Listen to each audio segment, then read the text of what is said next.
রাজশাহী বিশ্ববিদ্যালয় কেন্দ্রীয় ছাত্র সংসদ, সিনেটের ছাত্র প্রতিনিধি ও হল সংসদ নির্বাচনের মনোনয়নপত্র দাখিলের আজ শেষ দিন। এই বিষয়ে আরও জানতে আমরা এখন যুক্ত হচ্ছি আমাদের প্রতিনিধি বুলবুল হাবিবের সাথে। বুলবুল, রাকসু নির্বাচনে আজ মনোনয়নপত্র দাখিলের শেষ দিন, তো যারা প্রার্থী হচ্ছেন তারা কি বলছেন? নির্বাচনের সুষ্ঠু পরিবেশকে তারা এখন পর্যন্ত দেখতে পাচ্ছেন কিনা?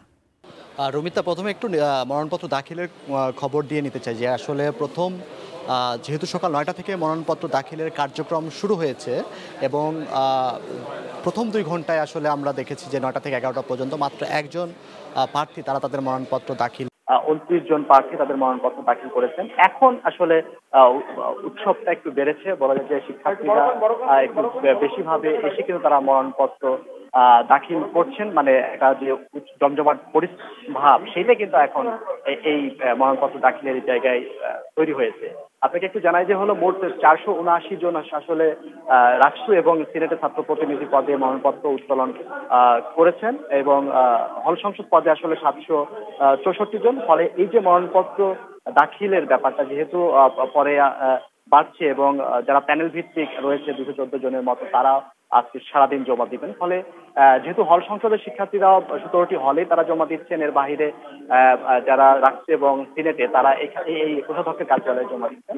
তো যেহেতু আসলে এই প্রার্থীরা জমা দিচ্ছেন এবং একটা উৎসব মুখর ভাব সেটা কিন্তু আমরা দেখতে পাচ্ছি যে বিরাজ করছে। একটু বলেন যে আপনি কোন পদে মনোনয়নপত্র দাখিল করলেন এবং পরিবেশটা কেমন দেখছেন?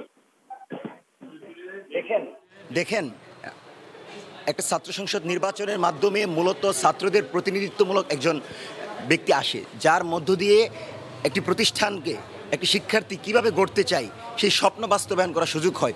অর্থাৎ তরুণ নেতৃত্ব তৈরির সবচেয়ে বড় স্পেস হচ্ছে এই ছাত্র সংসদ নির্বাচন। ফ্যাসিবাদ পরবর্তী বাংলাদেশে আমরা বিশ্বাস করি স্বচ্ছ, সুন্দর এবং একটি নিরপেক্ষ নির্বাচনের মাধ্যমে যদি ছাত্র সংসদের প্রতিনিধি নির্বাচিত হয় তাহলে ক্যাম্পাসকে র্যাগিং, ট্যাগিং এবং সকল প্রকার আধিপত্যবাদের বিরুদ্ধে দাঁড় করিয়ে আমরা সুন্দর ক্যাম্পাস নির্মাণ করতে পারবো।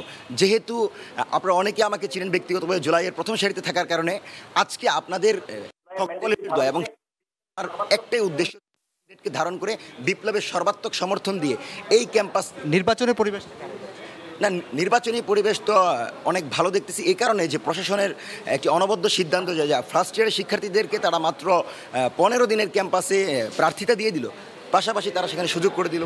ধন্যবাদ। তো আসলে আমরা কোথাও শুনছিলাম, তো শিক্ষার্থীরা যেটা বলছে বেশিরভাগের ক্ষেত্রে যে তারা এখন পর্যন্ত নির্বাচনের পরিবেশ নিয়ে তারা সন্তুষ্টি প্রকাশ করে।